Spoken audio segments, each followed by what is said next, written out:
bright hope. It's more than a place where I worshiped with my grandmother. It's the spirit of resilience that's always lifted me through good times and bad. Even as a little girl, bright hope sparked in me. It became the story of my life. And bright hope is the story of America too. Through some of the changes and challenges we faced in all of our darkest hours, bright hope keeps America moving forward. And it kept me going through my own darkness. Charles was the love of my life, a brilliant and beautiful soul. Every morning he would say, "Good morning," and he meant it. Charles had torn his Achilles tendon and something went wrong. Blood clots traveled to his heart and lungs, and then he was gone. And for a while, I was gone too. But one thing Charles always said was, you gotta get your mind right. So I did. I decided to run for Congress. That's the thing about Bright Hope.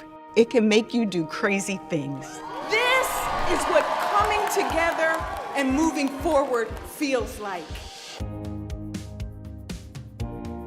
It's been the greatest honor of my life to represent Delaware, to protect our seniors, our environment, our small businesses, and women's reproductive rights.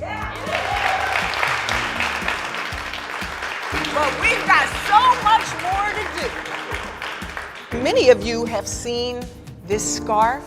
Imprinted on it is a Returns of Qualified Voters and Reconstruction Oath from 1867. That X was signed by our great-great-great-grandfather, a freed slave. I carried it with me on the day that I was sworn in, and I carried it with me on January 6th.